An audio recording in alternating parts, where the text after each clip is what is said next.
Salut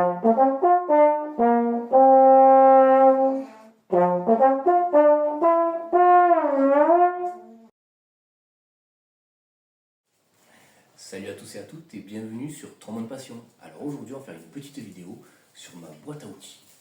Oh là là.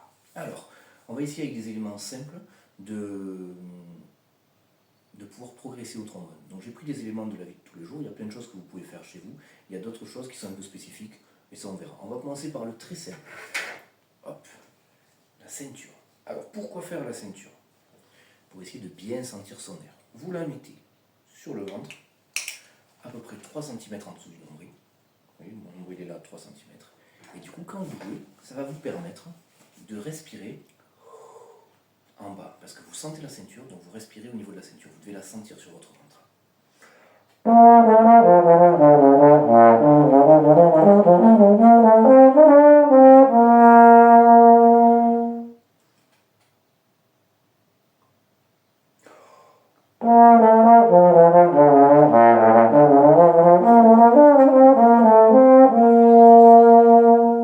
Et je respire.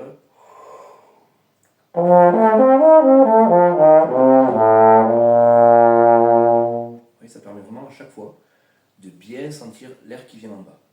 Je ferai une vidéo spéciale juste sur la respiration, mais je trouve que c'est un bon petit outil qui ne coûte pas grand chose. Quand vous êtes un peu stressé, vous la mettez, ça permet de bien tout redescendre. Alors ça c'était le premier objet. Ensuite, nous avons, hop là, j'en ai fait tomber, une paille. Alors une paille ou alors un bic, vous enlevez la mine, vous enlevez le bout. À quoi ça sert? Ça c'est très intéressant.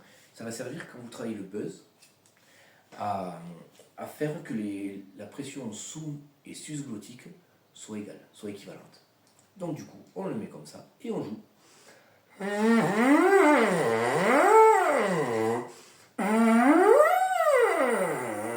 Alors ce qui est intéressant avec ça, c'est que si vous n'arrivez pas à monter dans l'aigu, c'est que vous forcez avec la gorge. Dès que vous arrêtez de forcer, lui il y arrive. Dès que vous forcez, ça empêche la vibration et du coup il n'y a plus rien qui se passe. Une fois que vous avez fait ça, rien ne vous empêche.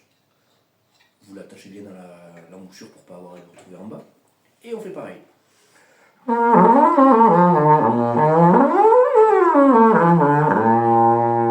Alors les notes sont fausses parce que le trombone est trafiqué, mais ça permet d'avoir un autre contact avec son embouchure, avec son son.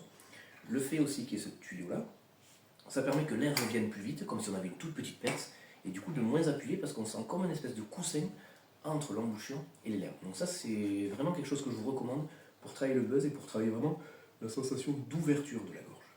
Voilà, donc ça c'était pour lui. Si on veut continuer sur le no touch comme ils disent les Anglais, c'est-à-dire la façon de ne pas appuyer, le ballon de baudruche, on met l'embouchure dedans, voilà. On essaye de faire en sorte que ça soit à peu près hermétique. Donc pour les petites perces, il va falloir le tenir, faire un petit truc. Bon, c'est une grosse perce, donc ça tient tout seul. Et il faut qu'on arrive à jouer. Donc première chose que vous allez faire, forcément vous allez faire et ça ne va pas jouer. Parce que tout l'air passe dans l'embouchure. Ce que je veux, on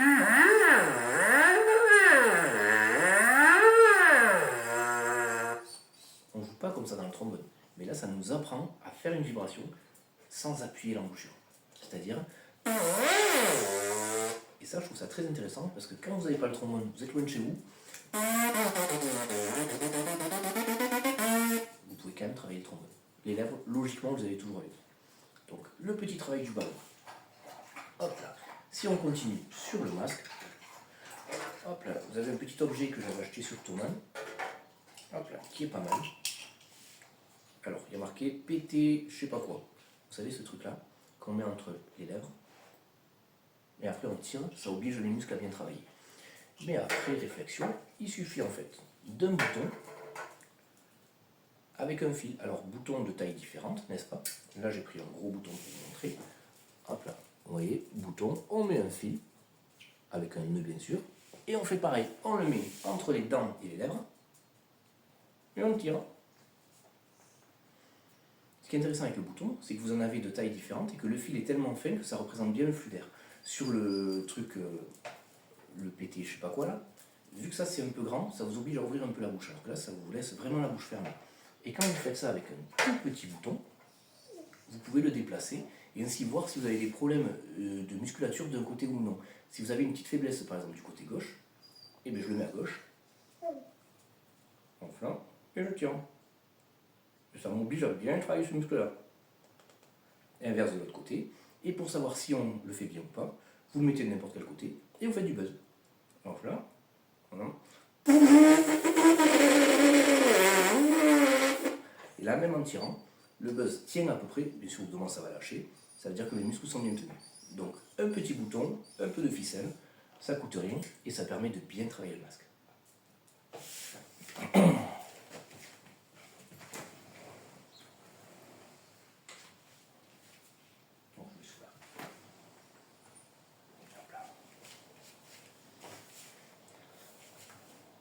Alors, autre petit objet maintenant, on va travailler avec ça. Alors, j'ai pris une embouchure de pibonne et je l'ai coupée. Bon, les embouchures de pibonne, vous en trouvez souvent quand vous avez un pibonne, vous avez deux embouchures. Donc, je l'ai coupé à la scie à métaux. Comme ça, on n'a que ça, que le rond. Ça permet quoi? Ça permet de voir la position des lèvres. Et là, ce qui est intéressant, si vous le faites devant une glace, c'est de bien sentir ce mouvement-là et pas de mouvement d'écrasement. Comme je vous le dis à chaque fois, si on écrase, à un moment donné, on ne peut plus écraser. La seule manière de monter encore, c'est d'écraser l'embouchure sur la bouche. Alors que si on a ce mouvement-là, à aucun moment on a besoin d'écraser l'embouchure contre les lèvres.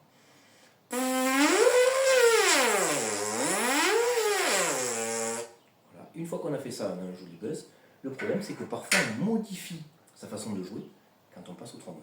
Et là, du coup, c'est là où je vous disais qu'il y a des outils qui sont un peu plus spécifiques. J'ai fait faire ça. Imprimante 3D, c'est génial ces trucs. C'est une embouchure, mais avec des trous sur le côté. Pourquoi? Parce que comme ça, je la mets là. Et j'ai l'intention de jouer du trombone, mais là, mon cerveau il va croire que c'est du buzz, vu qu'en fait le son va être en buzz. Donc je ne vais pas bouger ma façon de faire entre ce truc-là et celle-là.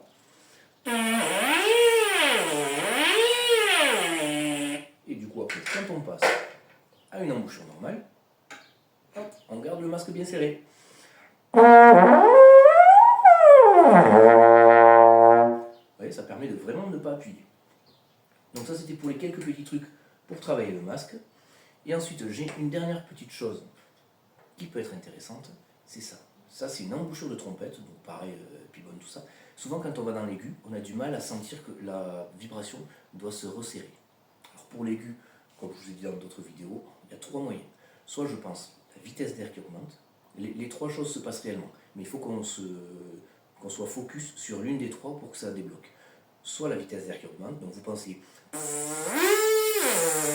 Soit c'est la taille de la lèvre qui vibre, qui diminue, donc...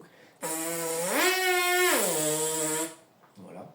Ou alors soit sinon, c'est la lèvre qui bouge. Ces trois mouvements se passent, mais il faut que vous soyez concentré sur l'un des trois, ça va vous aider à débloquer les autres. Souvent, si les lèvres sont trop comme ça, il faut penser à ça. Si l'air est trop bloqué, il faut penser à devant. Et si jamais vous êtes un peu comme ça aussi, le fait de sentir la vibration qui se resserre, ça peut être pas mal. Et du coup, avec ça, ça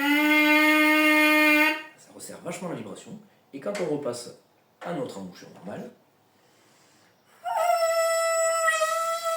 c'est beaucoup plus facile parce qu'on a senti que les muscles se resserraient, que la surface vibratoire se resserrait. Voilà. Donc ça, c'était mes petits tuyaux.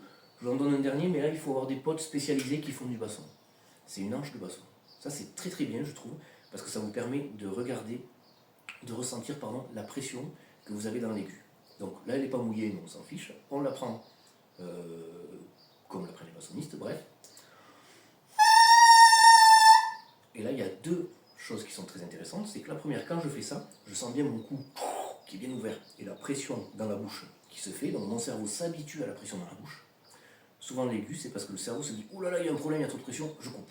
Non, il faut qu'il s'habitue, comme un apnéiste qui s'habitue petit à petit à avoir, à utiliser au mieux possible l'oxygène qui est dans ses poumons. Nous, donc c'est pareil au niveau de la pression. Et en plus avec ça, quand on bouge le menton, comme dans le trombone, ça bouge le son.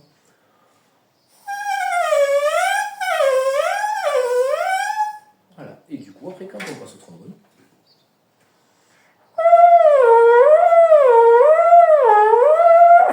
c'est exactement la même chose. Voilà. J'ai oublié un dernier petit truc qui peut vraiment être utile et qui, normalement, vous avez tous. C'est un casque. Très souvent, maintenant, les casques qu'ils font sont des casques anti-bruit. Moi, j'ai pris un casque de chantier normal pour passer la tondeuse ou quoi que ce soit. vous le mettez sur les oreilles. Et vous jouez. Hop là.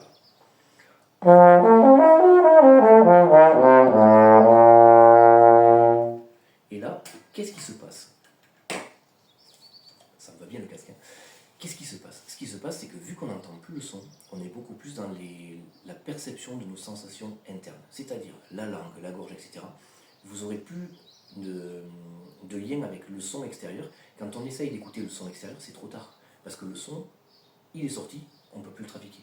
Vous voyez ce que je veux dire? Alors qu'avec ça, on essaie de travailler les sensations avant. Et donc du coup, c'est très bien. Même on peut rajouter en plus une sourdine au trombone, une sourdine silent que vous voyez un peu partout. Moi j'aime bien celle en bambou parce qu'elle dénature bien le son, donc on n'a pas envie de pousser plus. Alors que je trouve que Denise Wick, tout ça, vu que c'est un peu métallique, on a envie d'envoyer un peu plus. Bref, une sourdine bambou, ça aussi. Et là, vous travaillez, vous sentez que des sensations. Et le fait que la sourdine retienne aussi, ça fait qu'on est vraiment sur le masque. On travaille la précision, on travaille la langue. Et à force, vous allez vous habituer au bruit et sentir quand un bruit veut dire qu'on est sur la bonne voie et un bruit veut dire que non, là ça bloque. Voilà, donc ça c'était mes petits tuyaux pour essayer de travailler tranquillement le trombone. Je vous ai tout montré. Voilà, donc je vous dis bonne journée. Pouce bleu, vous vous abonnez si ça vous plaît. Et continuez à kiffer. Et moi je repars avec le casque au chantier.